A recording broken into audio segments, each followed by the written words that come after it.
You're watching Education for Health Professional Regulators of Ontario, colleges under the Regulated Health Professions Act. Richard Steinicke is a senior partner of Steinicke Mikura LeBlanc, and he practices exclusively in the area of professional regulation. Richard is a noted author of the Complete Guide to the Regulated Health Professions Act, which, because of its comprehensive nature, has been cited by courts and tribunals, even in cases dealing with non-health professions. Marshall Molesky is the past president of the Federation of Health Regulatory Colleges of Ontario, and he serves as Chief Executive Officer and Registrar of the Ontario College of Pharmacists. Join Marshall and Richard now as Marshall poses a number of important questions on behalf of those of us who want to know more about regulating healthcare practitioners in Ontario. Richard, this is a question that's close to my heart. What is the role of the registrar? The registrar has two roles. The first is that the registrar performs some statutory functions, for example, registering applicants, appointing investigators. In addition, the registrar acts as the chief executive officer for the organization. There's lots of names for this: CEO, executive director, chief operating officer. But in essence, the registrar partners with the council to help it achieve its mandate. So some examples of things that the registrar does in the CEO role is to oversee the college's operations, to provide information and support to council so it can make appropriate decisions, to then implement the council decisions. The registrar is absolutely crucial in nurturing external relationships with the ministry and the professional associations and others. The registrar ensures that the college is complying with all of its obligations and has to ensure that the college remains financially viable. How does a registrar interact with others within and outside the college? Okay, we looked at it from the perspective of the council before and committees. Now we're looking at it from the perspective of the registrar. The registrar partners with the council by giving the information and support that the council and committees need, and sometimes acts as a bit of a collegial support to individual council members, providing basic, encouragement and information to help them do their job.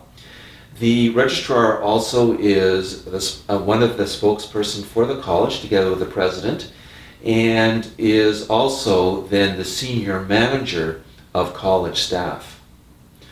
In terms of relationship with others, it's often said that the registrar is the council's only employee.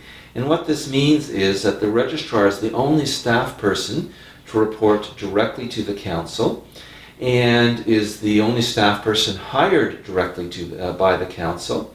And the registrar is accountable for the performance of all the staff, and the registrar is accountable to the council as a whole rather than individual council members. How is the registrar's performance reviewed? This varies from college to college, but typically there's an annual performance appraisal done by the entire council, even if the results of that appraisal is communicated by one or two representatives of the council. It is a council decision. And the performance review needs to be done on a criteria that's agreed upon in advance, such as achieving the strategic plan, the financial performance of the organization, and the regulatory performance of the organization. Of course, regular employment law applies to the relationship. So let's look at a scenario here. The registrar observes a number of media stories questioning the confidentiality of ICRC outcomes. The registrar assigns a staff person to research the issue, including surveying other regulators. The registrar suggests to the president and the executive committee that this topic would be suitable to be placed on the next council meeting agenda. At that meeting, the registrar presents the information that has been gathered by staff, and the analysis of that information provides some options for council to consider and might even make a recommendation. That would be a nuts and bolts example of how the registrar would be performing the CEO role. What is the role of college staff other than the registrar?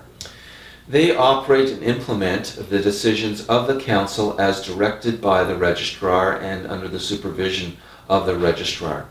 So they would do things, they would operate, perform functions such as doing policy work, like the scenario I just gave you.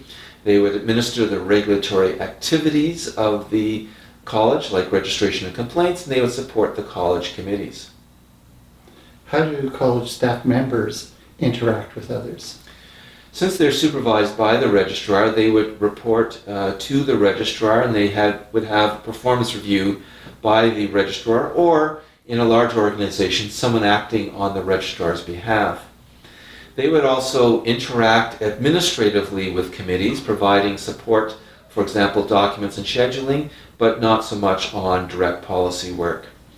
And then they would communicate externally on behalf of the registrar on administrative matters. So, for example, if the college were to submit a regulation to the ministry will have a lot of questions about that regulation, and typically the registrar will assign a staff person to answer those questions.